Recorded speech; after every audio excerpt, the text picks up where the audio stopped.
good, doggy.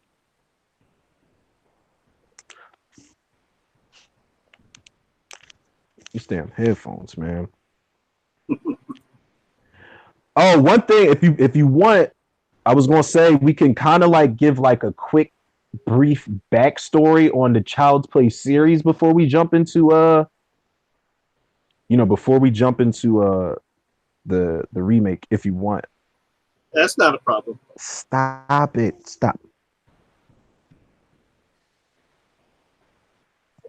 Stop it, doggy! Stop it!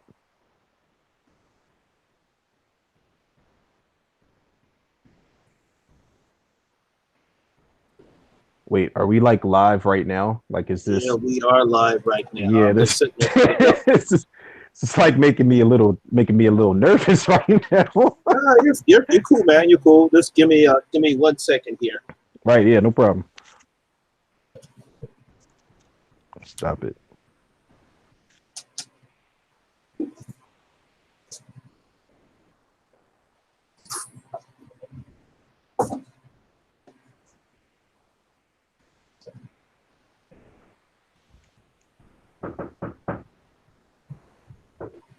All right. All right, my horror fans, welcome one and all. This is an impromptu live stream here. Basically, because I was trying to do a live stream with my good friend Romero on group Cinemaniacs. It was supposed to do a Facebook live chat, but we decided to come on in Montana and do it right here. So here we are. Romeo, say hi to everybody in the chat. What it is, everybody? What's going on? This is long overdue, man. Yeah.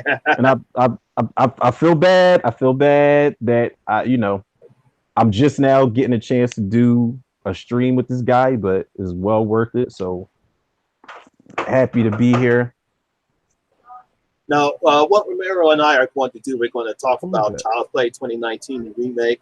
Hey, who is First, it? we're going to talk about the overall Who? series in general before we get to the Open. remake. So Open it up. I'll let everybody know right now there will be spoilers in here, but I'm pretty sure most people have already seen Child Play 2019 already.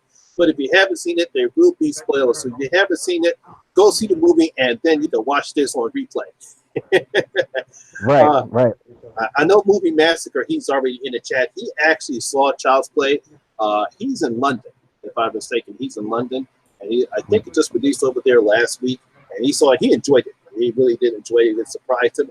One of the things I find fascinating that a lot of people who actually didn't know they were going to like the film because they are so fans of Don Mancini and Brad Dourif that they actually wind up loving it. And he said he Yep. saw it yesterday. He loved it. Yeah.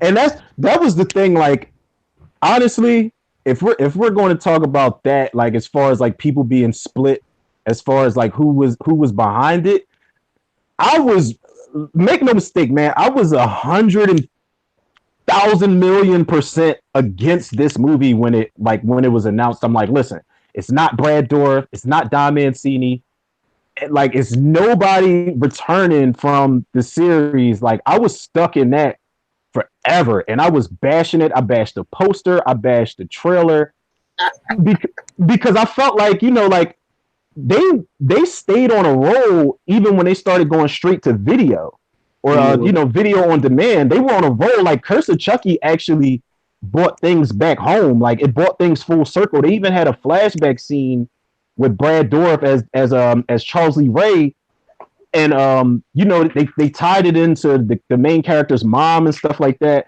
They brought it home back as far as the tone of what the first movie was, and Cult of Chucky was even good for me. I So, did. I didn't oh, like. you didn't you, I you didn't know I like did not like Chucky. you know The what it main, was? It was a nostalgia factor for me. They had Alex Vincent back. They brought back I think her name is Christina Leese that plays mhm. Kyle from part 2. They brought them back, and they had Jennifer Tilly. So I was stuck on that. So Yeah, yeah, and I think mainly because I didn't like that where he just does that chant for once, and he does touch it. I beg on the bandala, I beg of you, and all of a sudden he can dump into any good guy doll he can. I felt that kind of took the series. To me, it kind of jumped the shark. honestly, You know why I took that on the chin? It was weird though, like Chucky just being different dolls at once. I took that on the chin because Curse of Chucky for me, it, y'all took the gloves off, the shoes, the socks, everything, and y'all just went for broke on that movie. Like they went the route of like Jason Goes to Hell and Freddy's Dead, like going for broke type of method. But I've seen it all. Like Chucky beat his gap to a porno mag so they could artificially inseminate Jennifer Tilly, and it's just like, listen, like I've seen it all. So if you want to give me multiple Chuckies and all of that type of stuff and plant a gun in his stomach, Andy has to get back and he possesses Nika and Tiffany's involved and all that. Like, listen, cool, I'm on board. It just had, I mean, I liked it because it had nostalgia factor to it and they did something different. But it's like a series like that, like this is like I feel like y'all haven't strayed away from being weird. So that's one of the reasons why I had to be open to the idea of the remake actually because I'm like, all right, we've seen Chucky be serious. He's had a serious tone. We've seen him turn into a stand-up comedian in part 2. They tried to bring it back more to a serious tone in part 3. And then Bride of Chucky is when they really started trying to go for broke. You gave him a bride, he had a baby, and then you had Seed of Chucky. So it's like I had to be open to the fact that it was a whole new spin. Like we've seen a lot of outlandish shit in this series, man. So right. Yeah, it's like one of the and another reason I had to be open to it is because it's modern and it's relevant. Like technology going awry is not something that's really uncommon. Like you got Siri and you got self-driving cars and stuff like that can malfunction. Like all that stuff can malfunction and possibly kill people, maybe. So I did a complete 360 with the movie, and I'm just like, you know what? I'm going to give it the benefit of the doubt. It's not going to be Brad Dourif. It's not going to be somebody putting their soul into a doll. It's going to be AI technology going wrong. So it's like, I was open to it. Right. One of my problems when I saw the trailer was he's too old to be playing with dolls. Like at that point, I wanted the Todd McFarlane, like Michael Myers and Spawn action figures just to keep him in the case. Like he had a doll to actually interact with, and it's like which is funny because my friend Movie Massacre just asked, what do we think about the new Andy? I really didn't have a problem with Gary. I think it's Gabriel Bateman who plays Gabriel Andy. Bateman. Yeah, he plays Andy. I actually thought he did a pretty good job. He obviously being 13 years old, he didn't like the doll at first. And then he bonded with the doll. And I like what he did. I thought he was a different character, way different than obviously Alex Vincent, who played the younger Andy in the original version. So it's like that's one of the reasons why I like this one, because we have an older Andy as opposed to a younger kid. Yeah, like Gabriel Bateman, man, he was on the money for me in this movie. Like nothing, like I like Alex Vincent. In that first movie, I felt like, and me being a parent, I genuinely felt sad for him, especially like when he was in those scenes where he's like, Chucky's coming to kill me. And the one scene he's like sliding down the wall in his not in his cell, but in the room they kept him in, he's sliding down the wall crying. Like I really felt for him in that one. The second one, it's like, all right, he's older. You still feel for him because he's going through this and he's got like PTSD. But it was something about Gabriel. I guess it was a little more relatable because he was a little older, but he was an introvert. He felt like he had a handicap because he had he had a hearing aid. But the kid was good in that movie, and the interaction he had with Aubrey Plaza was like, it seemed like they weren't even acting in some parts. It was pretty good, man. Yeah, that's one of the other reasons I liked about this movie was their relationship. Even though Aubrey Plaza looks young, I know she's only 35 years old now. I've never seen her act. She's 35. Yeah, she's 35. Yeah, I've never seen her act. Well. I know I haven't seen her act before. Never? This is the first time you saw Aubrey Plaza? Yeah, first time I've seen her act. I didn't see. Oh wow! I didn't see that movie she starred with Robert De Niro. Was that Dirty Grandpa? Dirty Grandpa. And the thing, Aubrey Plaza, I never honestly. I'm a fan of hers now after this movie because this was more of a mature role for her. Like Aubrey Plaza, for me, she came out around the time when you had Seth Rogen and the Jonah Hills, and she was like the younger version of the Leslie Manns and those type of chicks that you see in Judd Apatow movies that were doing like that kind of super sarcastic, dry humor that works. But she never sold it for me. Like I think one of the first roles I saw her in was she was in this movie called Funny People with Adam Sandler, which was a Judd Apatow movie, and she played like she was like Seth Rogen's love interest until she slept with his friend. But her humor just did the shit just didn't land for me a lot of the times. But to see her as a mom, like in a more mature role, was good. Like she seemed like they seemed like more siblings than anything because of the relationship they had in the movie. Before you start, Nightmare Files, what's up? Thanks for coming on to this. Impromptu live stream of mine right here. This is my friend from Facebook named Romero. It's a Tudor. Tudor. Yeah. Yeah. This is one of my friends, Nightmare Files. He saw some very ghastly stories on his channel. Oh, we need that. We need that. We all need to do a cross stream one day. I'm into nightmarish, ghastly stuff. we need to make that happen. Yeah, because I never watched Parks and Recreations. That's just with them. Even though I'm a big fan of Amy Poehler, but I never actually saw that series at all. I didn't know she was in that. Oh yeah, she was in that. Yeah. Oh, so well, and that's another good thing. Like why I think I loved her so much is because while I haven't watched everything she was in, she has a comedy background. So to see somebody make that transition, like we're seeing it a lot in horror. Like you had Danny McBride, who's known for comedy, and David Gordon Green, who's known for directing comedy, do Halloween and nailed it. Like you got Jordan Peele, who's a established comedic genius, do Get Out and Us, and he's producing Candyman. Like we're seeing a lot of it's like a renaissance of people that are coming from the comedy background that are branching off into horror, and it's working. Like we got a good era of stuff like that that's popping off right now. Nightmare Files wants to know, do you have a YouTube channel? I'm going to make another YouTube channel. I'm going to make one. I have a account. I don't know if that counts as a channel, but I will make a YouTube channel. I will do it because the people apparently are asking for it. So yeah, my boy Nightmare Files, he's a brother too, and he's incredible with his creepypasta stories. Nice, man. Yeah, we out here, man. we gotta represent out here, man. I love it. I love it. Movie Massacre wants to know what's your channel called. It's Romero Tudor. Like I said, I have to make another one because my YouTube account it just exists. There's no videos on there, no nothing. It's just self-titled. So you can always rename it. Yeah, and this is helping because it's going to get my feet wet for like live streams and more reviews and stuff. Because I've only done them in the group. Yeah, in the group. Yeah.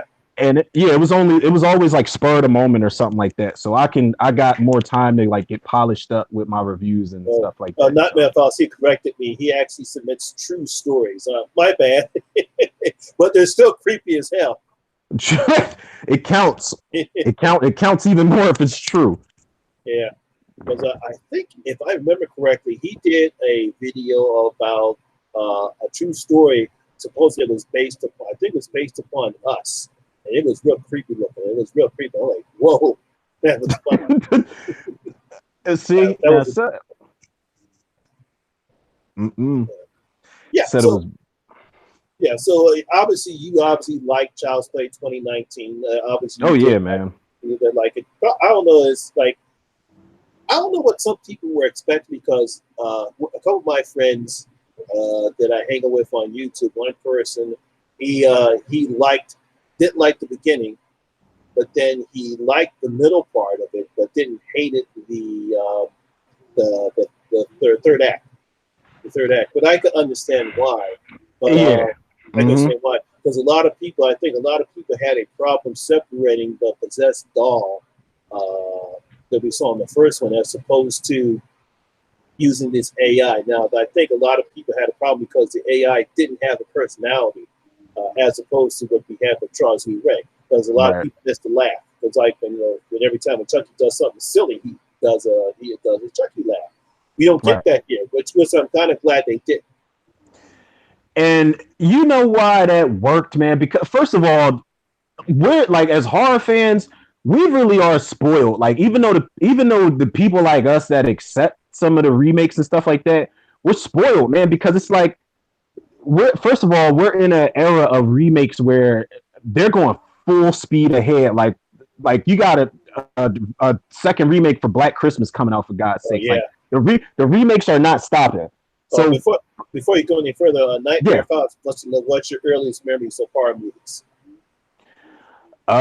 easily Night of the Living Dead. That's one of the first horror movies I saw. That's the reason why I wanted to be a writer. That's the reason why I fell in love with horror movies. Like that movie, the original, make no mistake, the original Night of the Living Dead, 1968, black and white, George A. Romero, favorite director and writer of all time. Um, Watching that movie, like it was like traumatizing but life changing because just the whole everything that the context was of that movie was just insane. Like that movie and Halloween, but Night of the Living Dead is my earliest memory of horror movies that turned me out, and I never looked back. Uh, So just yeah, to answer your question, Nightmare Files. Obviously, most people who know me that the first horror movie I saw was The Mummy. I think it was ah, 1934. nice. Universal, Yeah, it was 30s. yeah, 1930s. Universal Monsters, The Mummy. I was probably like Mm-hmm. 6 or 7 years old when I first saw it.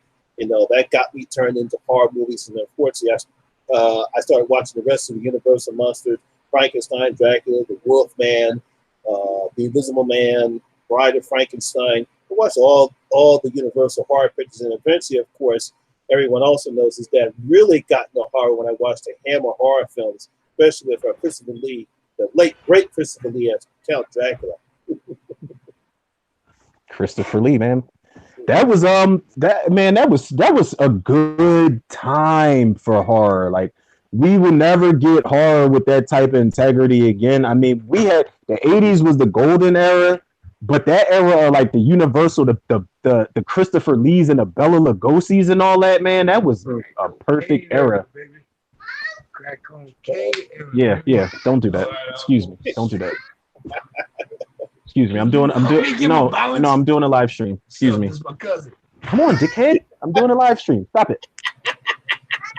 Yeah, it's like, but yeah, that's actually a great start of horror, man, that you just mentioned too, because I honestly didn't catch up on the I think it wasn't until 2 Halloweens ago or so, and I really was like, all right, I'm gonna catch up on these because that they were the first horror universe. They were the first universe of movies. People forget that, man. Oh yeah, Like a you had lot. Abbott and Costello meet Frankenstein and stuff like that. I think it was Frankenstein. I'm not sure, It was. It but was they had Abbott them. Costello meet Frankenstein. Yeah, man. That was and it's a shame that we can't. I mean, Blumhouse is taking a stab at the Invisible Man. Hopefully, they're good with that. But they tried to reboot that that era so many times and failed. So many times it failed. Yeah, yeah. Thanks for stopping by, horror freak. Uh, let's see. Nightmare Files. What do you think the '80s were golden? Why do you think the '80s were golden era? Because they were new movies every week, or the quality of movies were better? Wow. You want to take this one first, Monty? I think you could just. I mean, after you had Halloween, and then Mm-hmm. you had Jason. Mm-hmm. Movie studios was like, oh man, we got ourselves a cash cow because Yep. horror movies, especially back during the '80s, were cheap to make. I mean, Absolutely. cheap to make. I mean, you didn't have to hire top name talent and get a bunch of starving actors and actresses. Pay them minimum wage. As long as you had some great practical effects, and you could just rinse and repeat all the time. That's why the 80s was such explosion Yep. For the slasher horror pictures. I mean, every other week you had this a new mass slasher horror picture coming out. But I think that's the reason why we call it rough. It was going crazy back there. Yeah, I definitely second that. I mean, at most, the most you're going to spend money on is who you're going to hire to do the gore and stuff, and that depends on what type of slasher you were going to make. Yeah. Like, you could have something like, I mean, Halloween was pre-80s, but it wasn't that too far behind 1980. It was 78, but they didn't need gore at all in a movie like that. But then you had something like Friday the 13th where Tom Savini is going to bank because he can do these types of special effects. Then you have him doing the burning, and he was the hottest thing smoking in the 80s. Oh, yeah. But the 80s, yeah, man, it was basically like you said, it was rinse and repeat. And everybody and their mom, like, I watched a documentary not too long ago called The Rise and Fall of the Slasher Film. And one of the things they put an emphasis on was the slasher craze that was popping off in the 80s. And you had everything from Friday the 13th to the Prowler, Maniac, and all types of movies that were coming out. Everybody and their mom were just like trying to, make their bread and butter off of. Mm-hmm. I think the 80s, I mean, it was good because we got different types of horror movies. Like, they had different holidays they were cashing in on. They had you had Nightmare on Elm Street where people were like, okay, this killer's not only supernatural, but it's a different type of take where he's in dreams. So then people started doing all this crazy shit. Like, they had a movie called, I think, Boogeyman, where the killer looked like he was invisible, and I don't know what. But Nightmare on Elm Street broke a lot of mold as far as 80s slashers too, man. But then you had, I think the first Child's Play was what, 88? Then you had that. So they were like a killer doll. Like, we can do anything now. And they probably spent 88 and 89 just going for broke on horror ideas, man. Yeah. Nightmare Found he's very interested in our opinions here. Top 5 movies from the 80s for me. Oh boy, that's a lot. Trust me, I saw a lot of horror pictures during the 80s. I would have to say maybe Chopping Mall. Oh wow, that's a good one. Chopping Mall. Trying to think back here. My Bloody Valentine. Yep. If your parents die, I got to take care of you. It's an underrated one. We got the Burning. Burning was great. Prom Night and Friday the 13th. Oh man, you name 2 underrated gems for me. Like, the ones you name weren't bad, but I feel like the Burning and My Bloody Valentine are so underrated, man. My Bloody Valentine, it just has, like, somebody used the word authenticity when they were talking about it in a documentary one time, and that's exactly what that is. As far as 80s, I would say Friday the 13th, because that's a movie from the 80s that I saw that the first one is the scariest to me, but like the things Tom Savini did in that movie were cringeworthy. Mm-hmm. Like, even if it was off screen, when you saw it afterwards, it's like, I'd never seen special effects like this in my life. Plus, I was so used to everything being tame because I was used to Halloween and Halloween 2. I saw Friday the 13th after I saw Halloween 2 because Halloween 2 came out in 81. Yeah. So I saw that before I saw Friday the 13th. But I would say Friday the 13th, Nightmare on Elm Street, just for the fact that I'm like, listen, you can't fight sleep, so this guy's going to kill you no matter what. And that was kind of scary for me. Yeah. I would definitely put My Bloody Valentine in there because the kills were really good. Even if you don't watch the uncut version, the kills are really good in that movie. I know. That's 3. I would say, Jesus, man, I got 2 left, and I'm like stuck here. I don't want to take too much. Oh, but it wasn't a lot of killer in that movie for me to name it. Like, it was good because it gave me time to like Jamie Lee Curtis character, to care about the brother and the characters that were going to get killed and stuff like that. Yeah. As some filler, I would say. Just as some filler, I would probably say. I would say The Burning because it's underrated. Even though it was a blatant Friday the 13th ripoff, it was a camp. The whole setting. But Cropsy was a little more vicious than Mrs. Voorhees was. Yeah. And I don't know. I'll leave my fifth to be announced. Okay. Because I don't want to take up too much time doing that. Nightmare Files, he thinks the 90s were very underrated. And I absolutely agree. Yeah, because at that time, horror was on a downswing. A lot of people.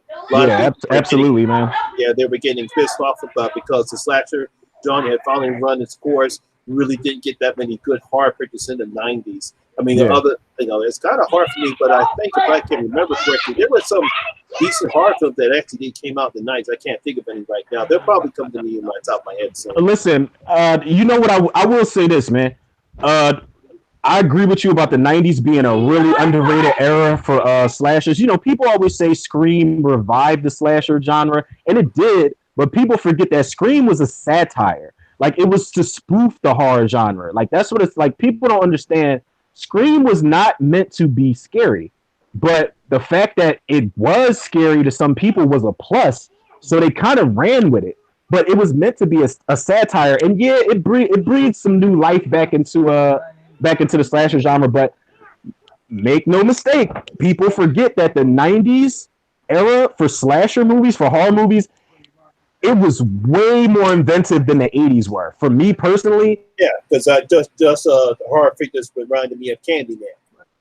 You had movies like Candyman, which was a ghost story, and that was for black people. Like that was our hood ghost story. Like it's still relevant to this day.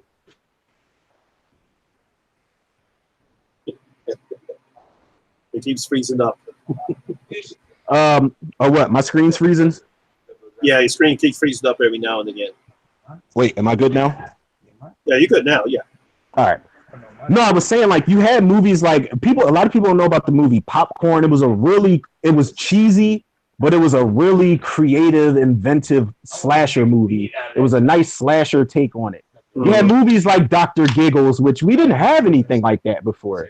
You had underrated slasher movies that really didn't get the credit they deserved because they said that it was on a downward spiral. Yeah, and I like Dr. Giggles. I thought Dr. Giggles was man, Larry Drake was great in Dr. Giggles, and every kill in that movie was relevant to what a doctor does, and is awesome. Is awesome. Extraordinary Gentleman. Right? Was it Extraordinary Gentleman? You shut the fuck up. And it was Dr. Jekyll, Mr. Hyde. He was this big old dude. But yeah, that was my cousin obviously won't shut the hell up right now.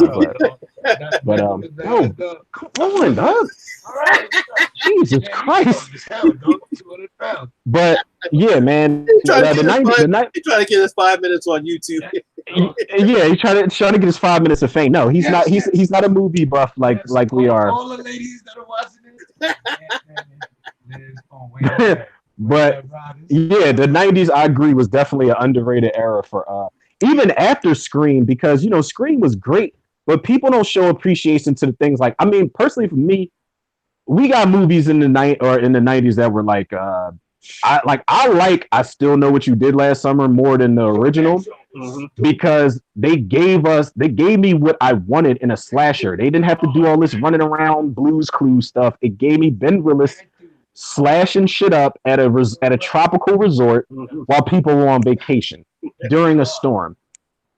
Which, by the way, the black guy died in that movie, so we can't even count that movie for. My guy Pfeiffer. What Brandy? Yeah, man. I mean, Brandy lived in there, so I mean, we can count that. But it's like you said, she wasn't the final girl. No, she was not the final girl. I think we can agree. Demon Knight is the only movie where the final girl was black. Yep. The only movie, and I actually asked that question some time ago. I said, "Yeah, I remember because you had me thinking about it for like at least a week, and I'm just like, what movie?" Because at first I said, I Still Know What You Did Last Summer. You was like, nope, it doesn't count because Jennifer Love Hewitt was the final girl, and I was like, wait, Alien versus Predator. He was like, nope, doesn't count. It's not horror, it's sci-fi. I was like I kept thinking of movies. I saw Alien Can you versus get out of my Predator, screen, please? LL was the man, dog. Can we agree? Can we agree? Thumbs up on LL surviving. That was awesome, dog. Are you Yeah, serious? this guy. That was an epic. Yeah, he is. But the thing is, like, he's had opportunities like me to do a stream and talk about movies, but he's not a horror buff like we are, so it doesn't count. His opinion doesn't count right now. But yeah, I agree that 90s was an underrated era. Yeah. The 2000s, it makes me think of like, were the 2000s, how were the 2000s as far as horror goes? It makes me wonder. Mm-hmm. I think that's when we started getting to the remakes as far as horror movies concerned. You're right, because early on, 2003, we had a remake of Texas Chainsaw Massacre, if I'm not mistaken, and that set off everything. Platinum Dunes made that remake. Michael Bay got behind it, and they said, "Okay, we got some gold here. Let's remake Halloween and Friday the 13th and Nightmare on Elm Street." That's when we got the remake craze. I mean, we had remakes prior to that, but we didn't get the craze until the early 2000s, hands down. Yeah. No. So yeah, Nightmare. She did not make it in Scream 2. So Jay, you think she got killed off? Man, Jada Pinkett and Elise Neal got killed off in that movie. So yeah, that doesn't count Omar at all. Epps. Omar. I think it was Omar Epps that was in Scream 2. He was the first one to get killed. Yeah, he got stabbed in his ear in the bathroom. Which was so disappointing because I remember at some point, like I used to read the papers and like stuff like that as a kid and look in the entertainment section. And they at one time they put Omar Epps on the front cover for some reason. And I'm like, why would you even gas people up into thinking that he had a major role in this movie? Because he doesn't. Well, that was the thing, because in the posters when Scream first came out, that's what you're supposed to do. You're supposed to have 20-something year olds that look cute and attractive and put them on the poster. Right. Right. Exactly. It was top billing. You had to put on whoever was top billing. And I remember, it's kind of off topic, but I remember going on a rant one time when I was in the Killer Flicks group, and I was talking about how I hate when covers are just lazy and they just throw all the actors that are top billing on the front cover. I hate it. Scream started, they didn't start that trend, but Scream made it mainstream, where they're just like, all right, let's just throw the title and all our characters on the front cover just staring at each other. Like, that's it. So, I hated that, man. Dimension Films made that mainstream. And everybody and their mom started doing it after that. Let's see who else is in the chat here. Just got some few people in the chat here. Oh, we got viewers. I love it. Uh-huh. I love it. Women don't your aunt there. What's he saying? Yo, what's your name, OG? He's being annoying right now. Like, it's just irritating right now. And I'm mad because this is live and we're going to be able to share it, and I'm going to have to watch this footage back. Yes. Can you move? Can you move? Like, seriously, can you move? Push me off. Can you move? Can you move? Please. Can you move? All right, follow. Can you move? Can you move? Follow. Please and thank you.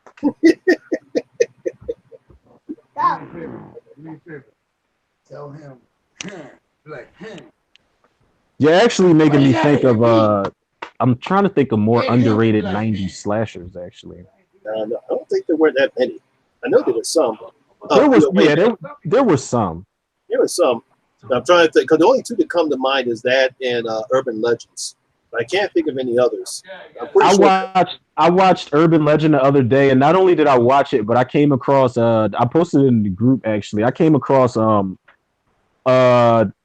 like the actual score for the movie where Tara Reid is getting chased by the killer. Mm-hmm. And that's I didn't know Christopher Young, the guy that composed the Hellraiser music. He did a lot of music in horror, but Christopher Young composed the score.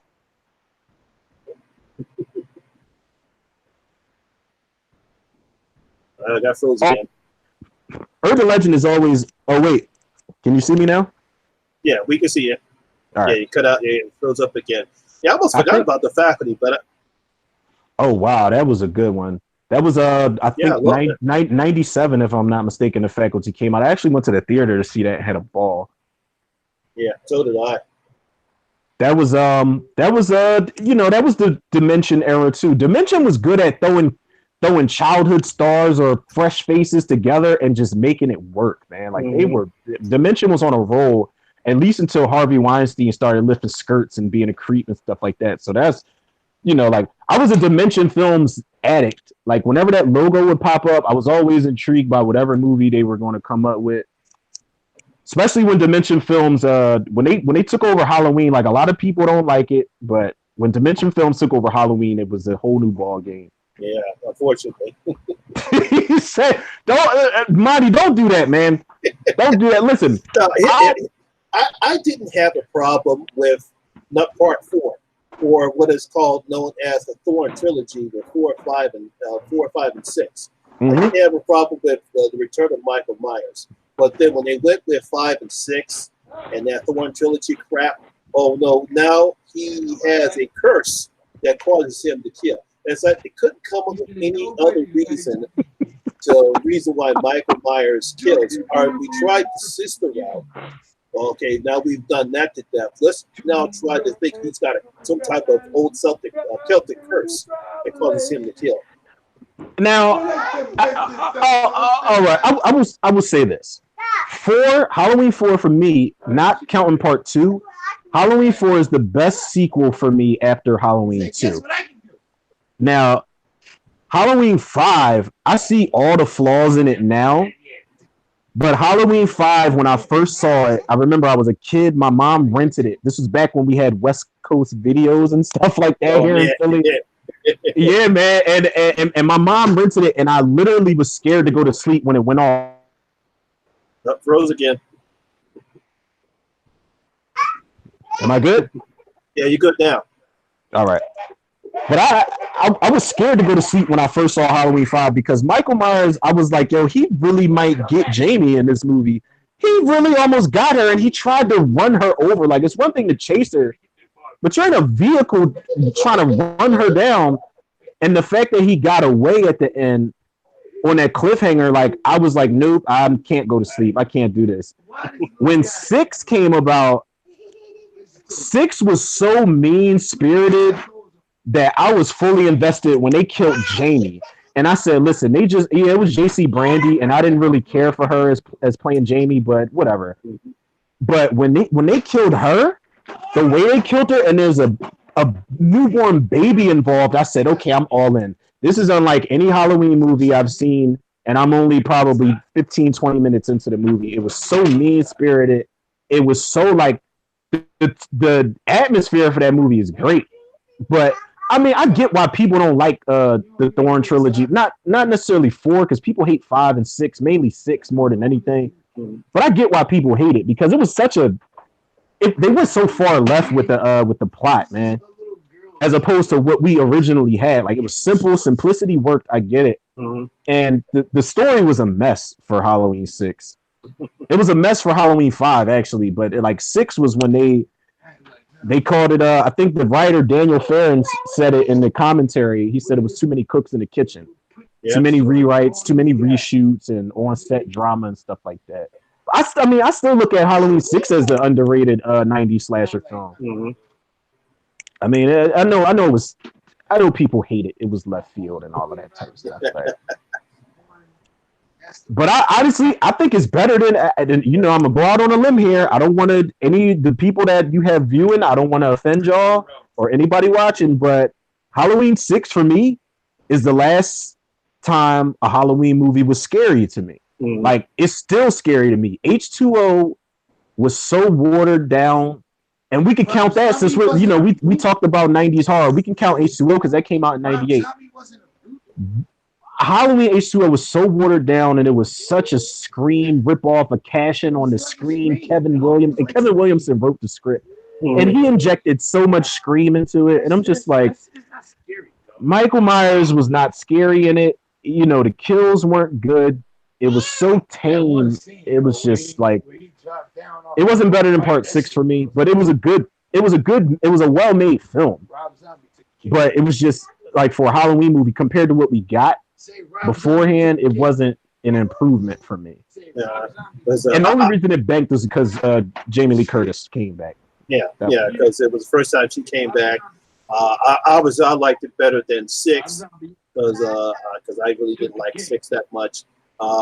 It was, to me, it was sort of like at first before Resurrection came out, ruined everything. Oh my God. Listen, can we not curse this live stream with that with that? Jesus Christ, man! Please don't get me started.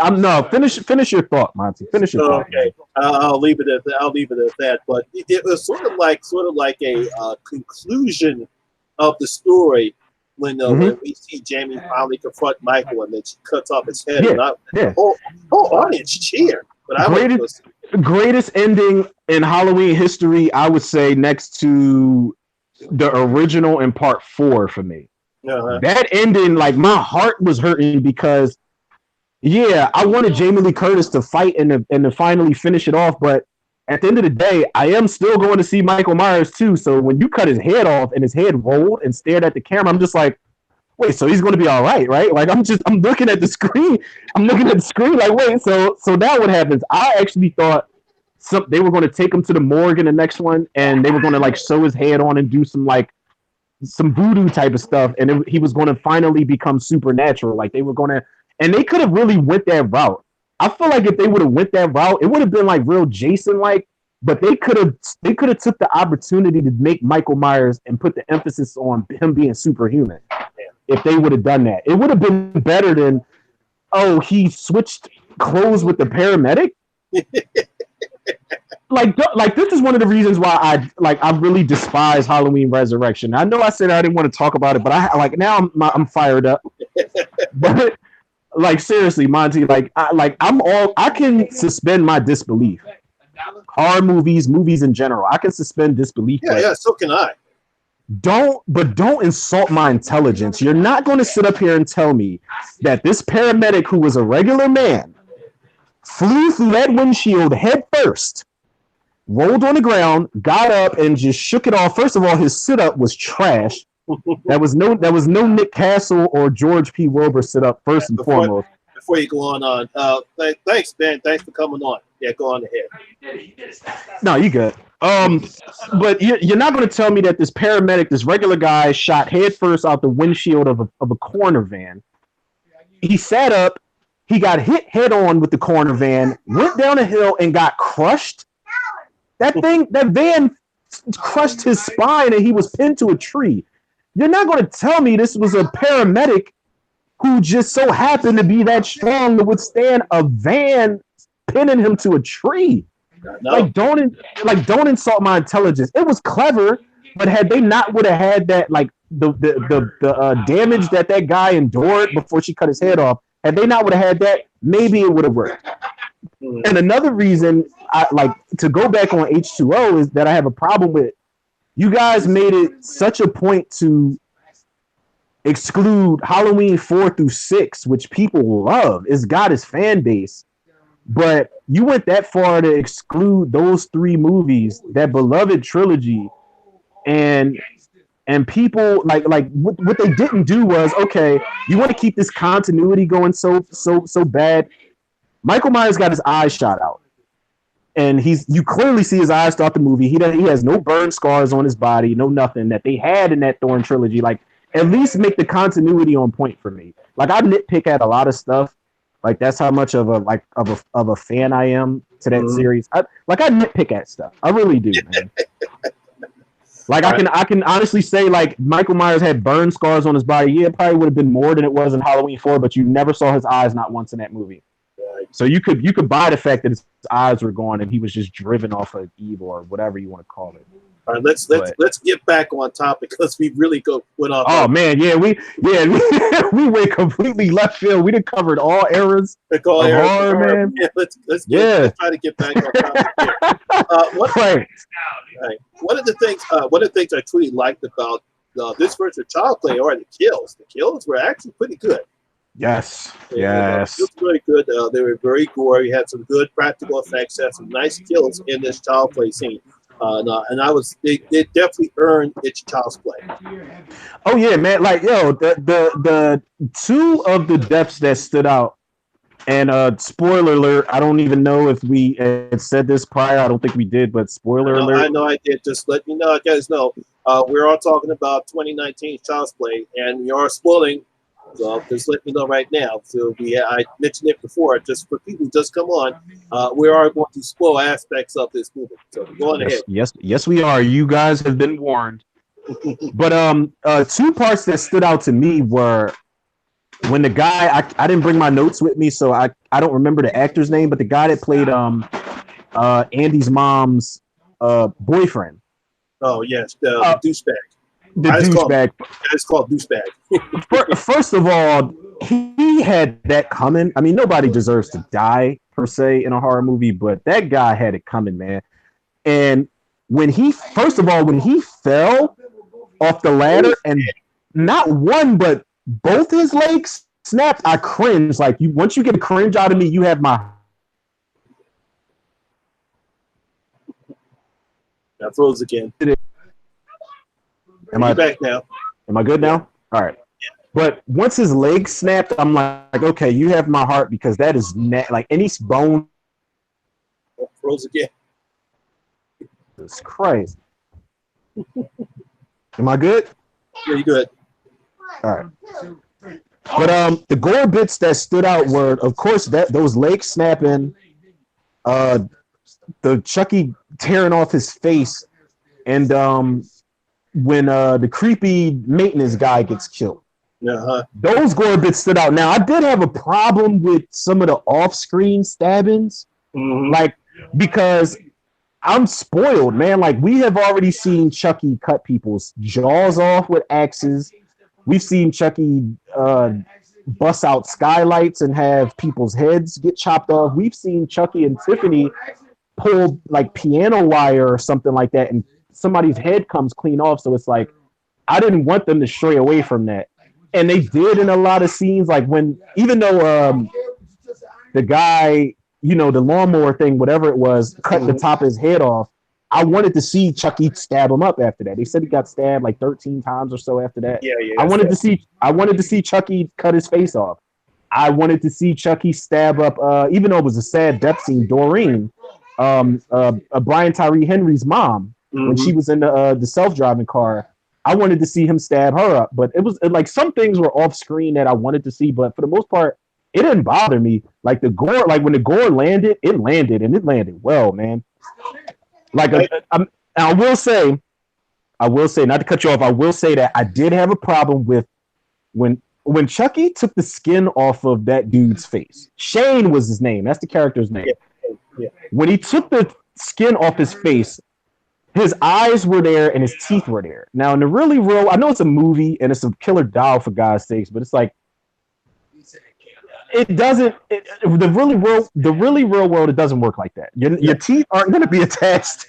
Like people need to watch Texas Chainsaw Massacre, the prequel, when he tore that guy's face off. The eyes and teeth don't come with it.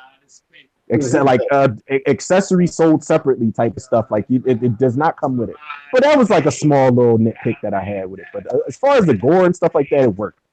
Plus, it gave they let Chucky do a lot of cool stuff, man. Like when they have that massacre scene at the end where he's hacking into the dolls, and I watched the review with it was a stream with Cody Leach, and Cody was saying that he was hoping that Chucky was going to go ape shit and start hacking all the stuff, and lo and behold, he did it, man. He was hacking the Buddy dolls, and he was hacking the drones and stuff like that. It was cool, man.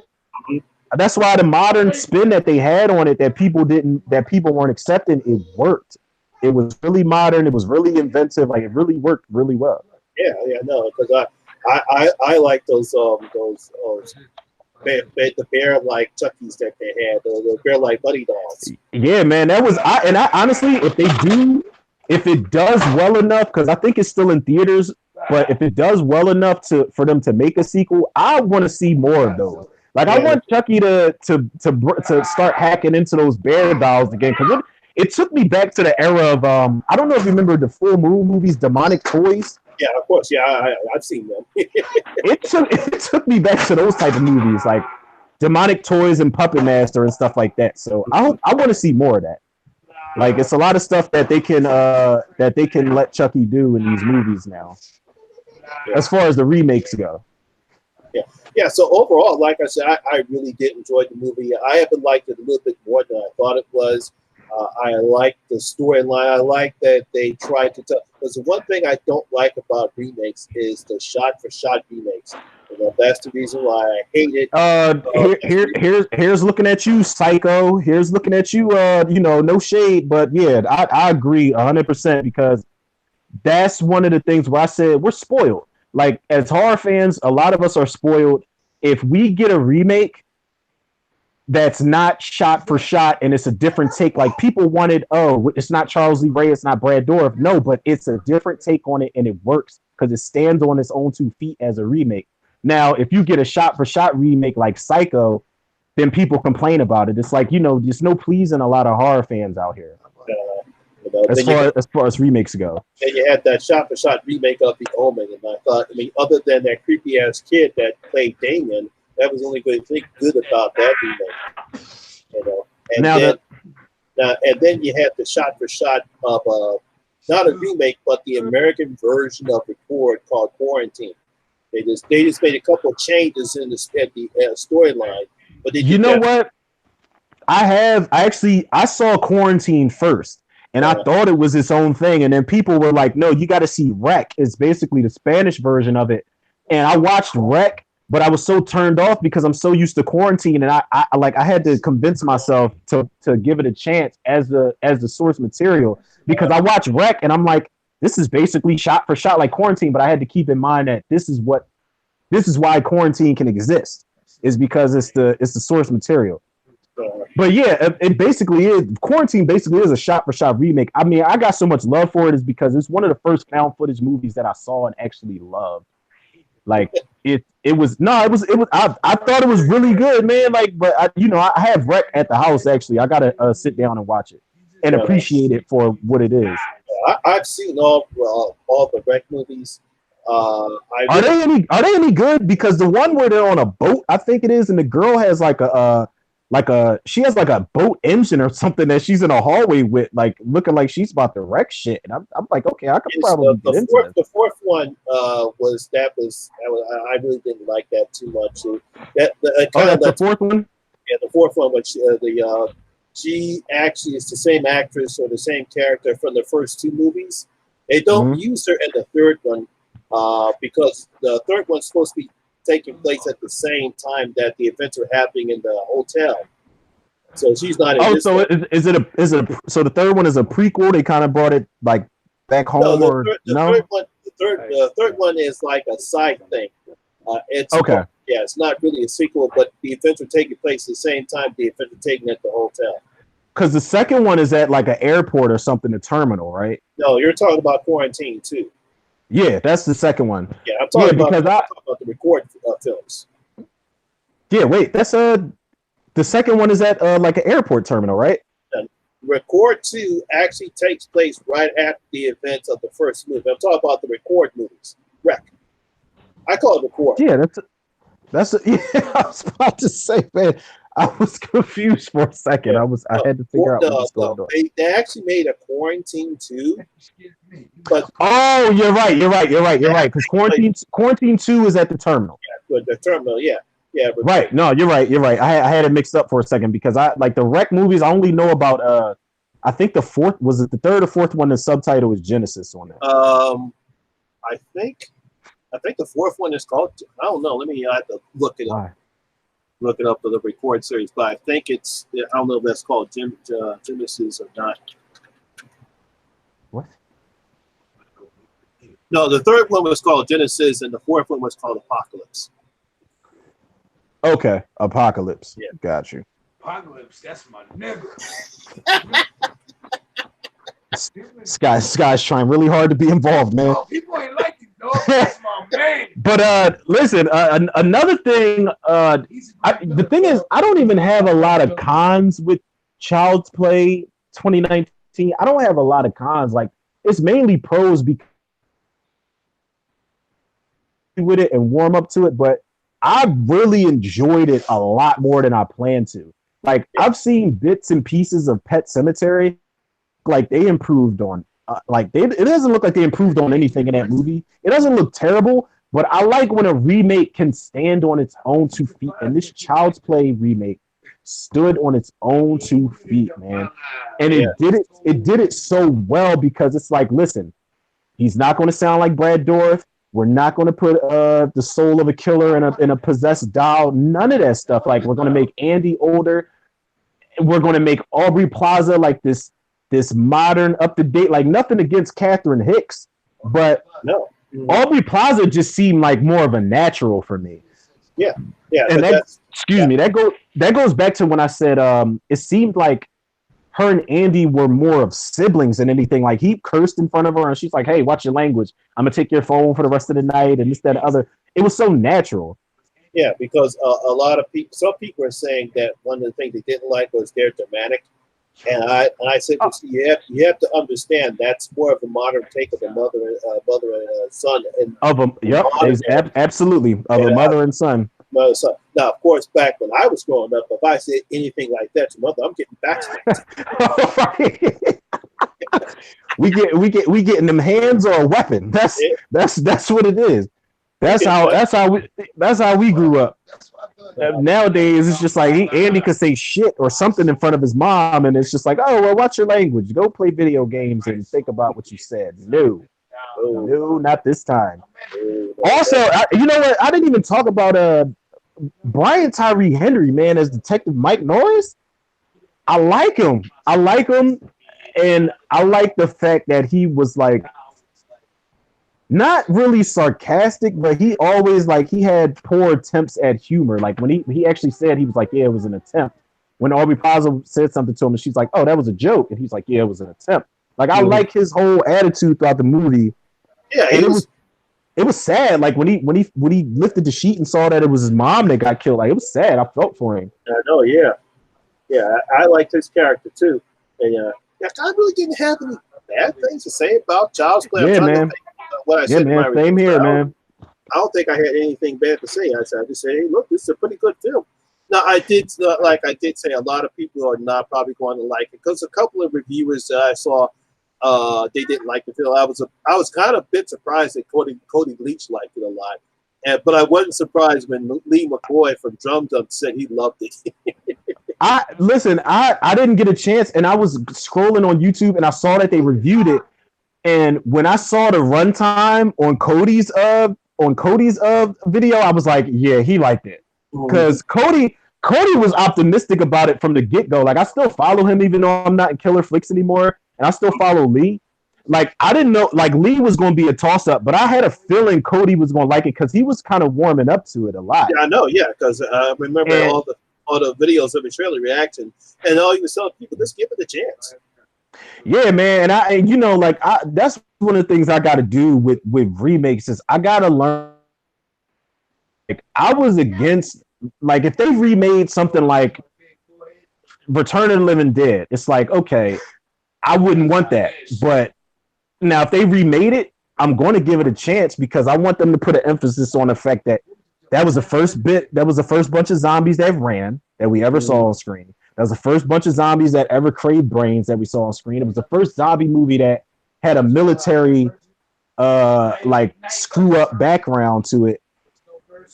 And by the way, anybody that's watching, I just want to go out on another limb and say that if Return of the Living Dead is ever remade, I want Rob Zombie to remake it. Yeah, you might get a cheers and jeers for that one. No, man, I really do because it's like it was a punk rock type of movie with a sick ass soundtrack, and it was really a gritty movie when you think about it. It was stylish, so it's like I wouldn't mind seeing Rob Zombie do that. Hey, Alyssa, one of my new subscribers. Thanks for joining us. Yeah, welcome. Yeah, this was an impromptu live stream that wasn't planned, so it just happened to fall this way.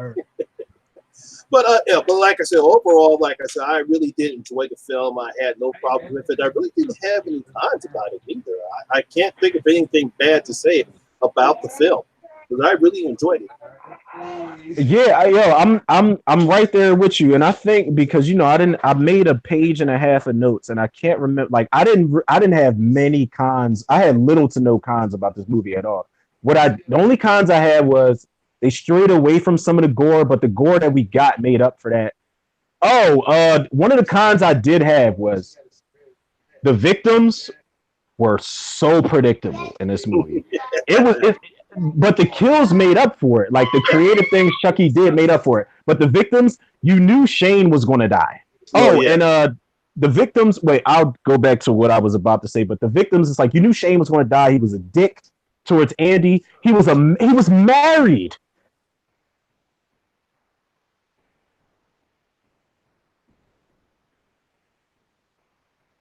Froze again.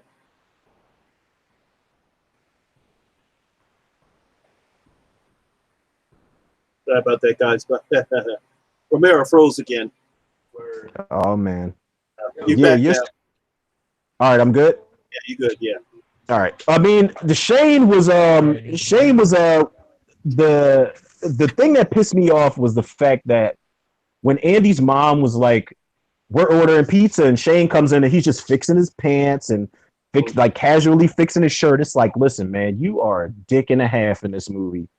So it's like you knew he was going to die. You knew the creepy maintenance man was going to die. You knew. Well, Doreen didn't deserve to die. She was nice. She just was, she was just a blunt and straightforward black mama. Yeah. Like most black mamas are. So it's like, but she didn't deserve to die. But it's like some of the victims. And I didn't like that kid, Omar, the black kid. I hated him as a bully. He was. I loved Pug and Fallon, the chick that played the girl Fallon. Yeah. I loved those kids in the movie, and I didn't even think I was going to like them. I thought Andy was when I saw the trailer, and he's like, "Yeah, we have to stop Chucky." And there's a shot of all the kids with weapons. I thought they were going to try to do a Stranger Things vibe. Oh man, I thought they were going to do that too, and I was like, Chucky is. And I used to tell Aaron that's in the group, Aaron Wilson. I used to tell him all the time. I'm like, listen. Andy is going to get those kids killed, and I don't mind it at all because you're not about to go up against artificial intelligence going crazy. So no, I actually did like the Fallon character. She was great, man. She was great. I did not like Omar. I really don't think he had no business being in the film. He was horrible, man. I hated him in that movie, and it's just like you're the bully, but you're not pulling it off. Like not even in the store. He's like, "What are you, deaf?" And then he grabbed his hearing aid and he's like, "Yeah, I guess you are." And it's like, oh my God, like just die already. Like I don't wish bad on children in horror movies, but you have to go. But I do want them to bring the kids back for at least Pug and Fallon. I want them to bring those kids back if they make a sequel. Because it'd be nice to see Gabriel Bateman and those kids like grow up throughout the sequels or whatnot if they plan on making a bunch of them. Mm-hmm. Yeah, but those are only cons, man. Other than that, like it's all I enjoyed the movie. It's all good for me. Like, and I really hope they get a chance to make a sequel. They got a TV show coming out, and I understand why Don Mancini and even Alex Vincent, Christina Leese, and Jennifer Tilly, they were vocal about it, and they said that they weren't fans of the idea, and they were mad that they weren't involved. But it's like, listen, like. I would rather a remake. If y'all had cameos, that's fine. But I would rather a remake stand on its own. Like you don't have to use cameos and other people involved as a crutch. Like this goes to show that remakes can work when the people that came before it aren't involved. Because you got remakes like even Dawn of the Dead had Ken Foray, Tom Savini. I think his name is Scott Erringer, the one that played Roger in the original Dawn of the Dead. They were in that movie. So it's like you don't always have to use the people that came before it as a crutch to do it. Like you don't have to do that. As long as you have a good writer, good director, good execution, good people behind you, it works, man. Yeah, it really works. Yeah. So guys in the chat, if you have any questions to ask Romero, you can go ahead and ask them now. Oh, just put me on blast, why don't you? It's like, Well, this is your introduction to the horror community here on YouTube. yeah, man, and it feels good, man. We have to do this more often. I just have to make sure I am on point with my appearances, and I don't stand you up. It's been like 4 live streams you've invited me to that I've missed out on, man. It feels good, man. To just talk about it and do it live and stuff like that. Yeah, because I would have had this done sooner, but unfortunately, life got in the way, and then I had to plan for my trip. I had to plan for my vacation, so I was going to say, okay, I'm going to try this again after I get back. Right. Yeah, man, no worries. This is actually inspiring me to make a make a new YouTube channel and actually start like doing the reviews and such. Yeah, Because we can still do that. Did you ever end up doing that? The Black Horror Movies stream? Oh no, I did not. I was going. We can actually set some. If you still want to do it, we can actually set something up to do that, man. Like I'll do my notes and take my notes and all of that. Yeah, because once I get back contact with Rose, because I said I was going to try to start that again. I got the creepy channel crawl that's coming up right now, so my main focus is going to be on that. That's in 2 weeks. Right. So probably after the creepy channel crawl, then we'll start trying to get that scheduled again. Yeah, sounds like a plan, man. Oh, Nightmare Files. He wants to be a part of that.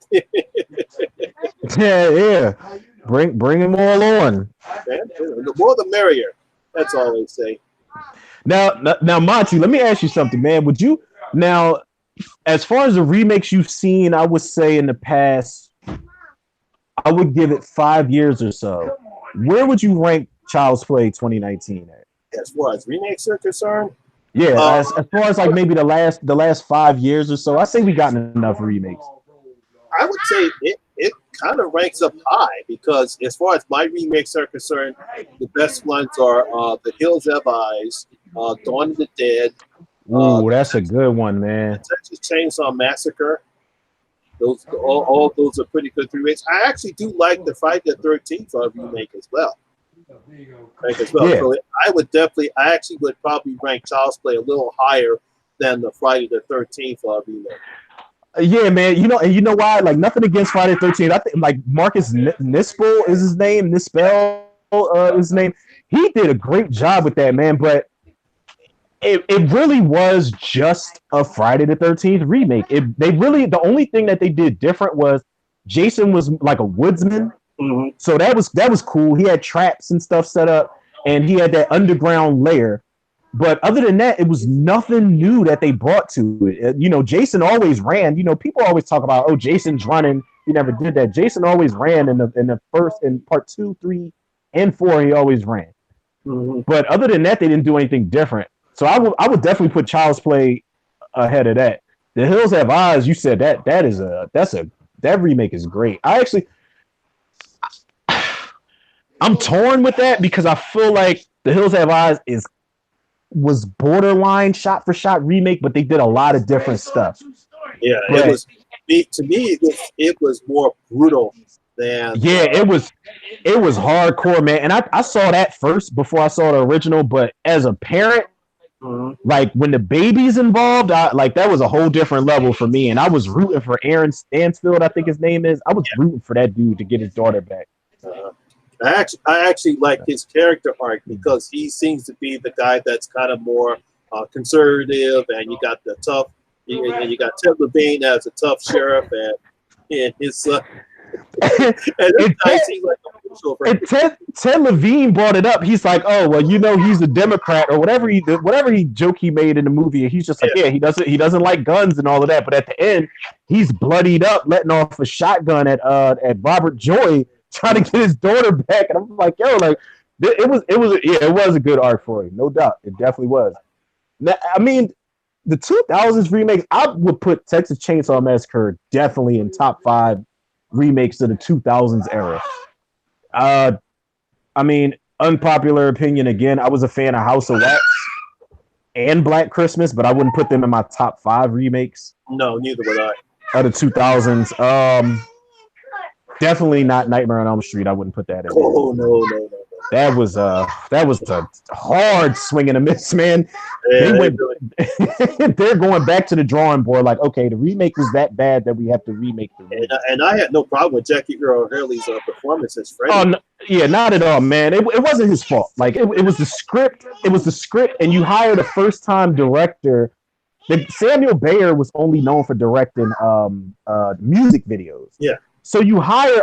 Now I get it. I'm all for like taking a chance on a first time director to see what type of flair he can bring to the movie. But you had, if I'm not mistaken, it was Platinum Dunes again, and Michael Bay producing. You finally have the money to do what you want to do with a Nightmare on Elm Street movie, and you made the most mediocre film with the most mediocre scenes, mediocre characters, and mediocre deaths that you could think of. It was horrible. It was a horrible, horrible attempt at a remake, and it's just like they had the ball in their court, and they fumbled it so bad, man. Well, Halloween, would you put Halloween as I don't know how you feel about the Rob Zombie remake that much. Would you put Halloween in a good remake? Here's what I have about Rob Zombie's Halloween. As far as what he was attempting to do, I get his idea. And I like the first half of Halloween, but then he ruined it by doing the shot for shot in the second half of Halloween. Now do you want to talk about Halloween 2, that goddamn black horse? Listen, first of all, listen, in Rob Zombie's defense, it was a white horse. It was a white horse, and I, for one, people out there that are watching or people that are going to see this, believe it or not, I am a diehard fan of Rob Zombie's Halloween 2. I will defend it until the day I check out. Why? Because Because Rob Zombie was hired to do the Halloween remake. He had to do that movie and please the fans of the original as much as he could while putting his own flair on it. Part 2, he said, okay, you want me to do a sequel I don't want to do? He took the gloves off. And he made it his own, but there are so many callbacks that I appreciate.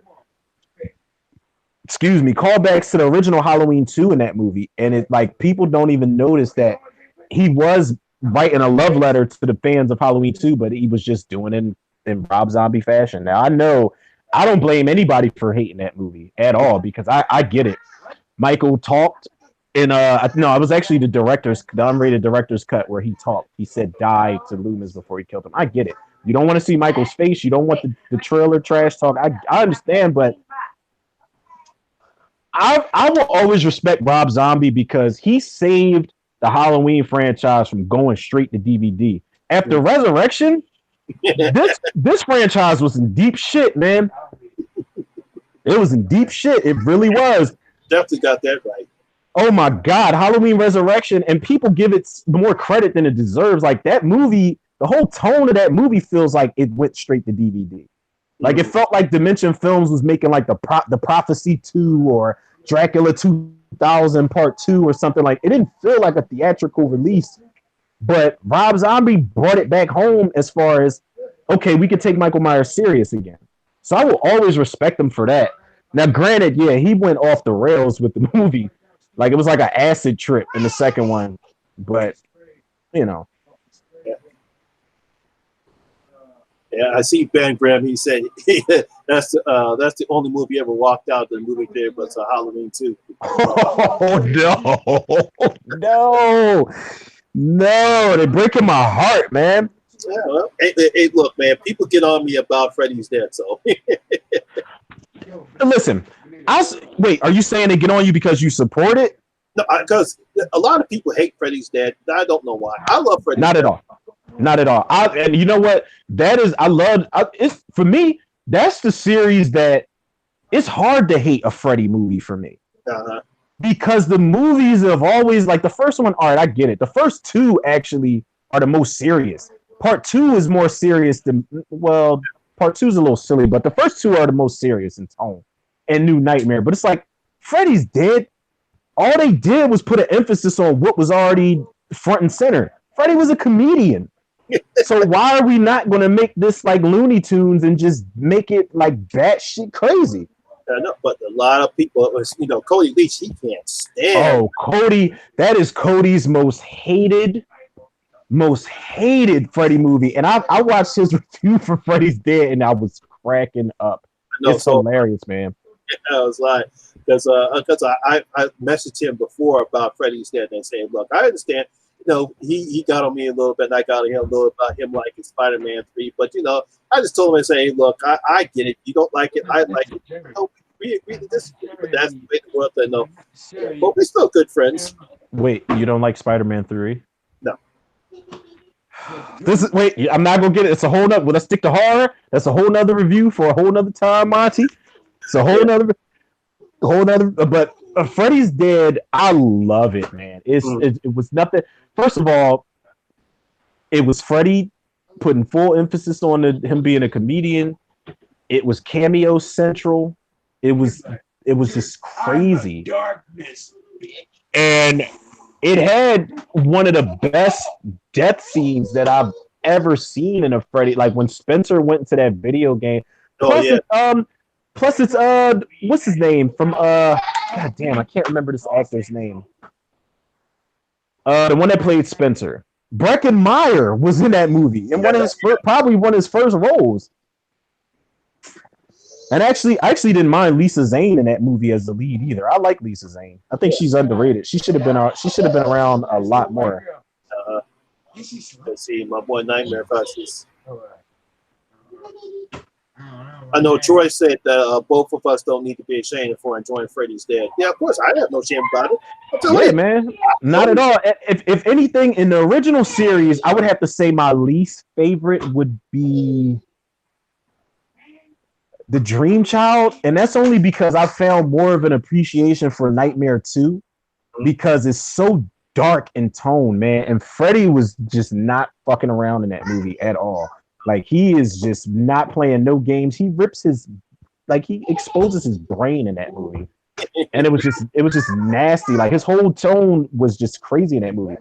But even though I would say the weakest is Dream Child.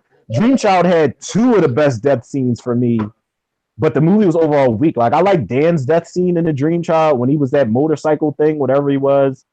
And I like Mark when he turned into the comic book character, but overall it's still weak because Freddy was already a comedian in part 3 and part 4. So part 5, you try to get back to this serious gothic tone, and it just didn't land for me, man. Oh wait, would you put the Day of the Dead remake in like one of the top Yeah, I did. Jesus Christ. Monty, that's where this zombie used a gun. Yeah, we're not talking about the original. Can you get out of my stream, please? Oh, you're not talking about the original. Yeah, we're not. No, but I know you did your review and you liked Bloodline a bit, didn't you? I kind of like the main actress a bit in the whatchamacallit in Blood. You talk about Day of the Dead Bloodlines, right? Day of the Dead Bloodline, yeah. I like some of the practical effects that they had on the zombies. I kind of like the lead actress a little bit, but other than that, that was only a couple of things I liked about Day of the Dead Bloodlines. But the rest of the actors were terrible. Horrible in that movie. The only reason that movie got by me is because of the practical effects, and I'm like, this is really good because that Day of the Dead remake with Ving Rhames and Nick Cannon and Mina Suvari. Ooh, oh man! Now, make no mistake, I like that remake better than Bloodline, and I'm gonna tell you why. Because I could enjoy it as dumb as it was. Like Nick Cannon taped a bone saw to a staff, and I can't take Nick Cannon seriously because he just, for the life of me, or for the life of him, he can't shake that inner Nickelodeon out of him. So it's just like, I can't take you seriously. That's the problem. It's like the first thing when you see Nick Cannon, all you're seeing is the Nickelodeon in it. Nickelodeon. That's it. That is it. But I will definitely give Bloodline credit because they stuck to practical effects. Steve Miner, you got Steve Miner who directed that first Day of the Dead remake. I think it was 2004, I think. But this is a guy who did Friday the 13th Part 2. He did Friday the 13th Part 3, Halloween H2O. he went on CG overload. I would say more than George A. Romero did with Land of the Dead. He went on CG overload with that movie, like gore wise. And it's like I don't know what you were going for, but the zombie that he sped the film up, so the zombie was crawling on the ceiling really fast. It's just like, nah, man, I can't get down with this. Well, listen, I'm going to get ready to wrap this up. I think we did a pretty good job in talking about Yeah. child play, and even though we got into some other things, but that tends to happen on live streams because a lot of people start talking about things. You have to pay attention to this. Yeah, we pretty much covered the basis on it. Yeah, we did stray away, but that just goes to show we live this horror life, Monty. We live this horror life, man. That's my catchphrase. Horror rules. So yeah, so guys, hopefully Romero will finally get his YouTube channel up and running. Hopefully, he won't have this noise in the background anymore. Yeah, man, it was busy. It was it's my first time live streaming with you. It's going to be a little hectic. I'll make sure the next time it's a little more secluded and whatnot. I want to thank everybody for coming. And again, I apologize. This was an impromptu live stream. It just happened on the fly. Most of the live streams I try to plan so that everyone knows what's happening. So say goodbye to Rome. Say goodbye to everyone there on the stream. All right, peoples. We appreciate y'all for tuning in. Hopefully, we do this again soon. Mm-hmm. And hopefully, y'all don't come with for us with pitchforks and stuff like that for having certain opinions on the movie and stuff like that. Yeah, Monty, definitely appreciate you having me, bro. Definitely appreciate it, man. We definitely got to do this again sometime and talk some horror nonsense. So, guys, thank you very much for stopping by, and always remember, rules. I'll see y'all guys later. Good night. All right, Monty.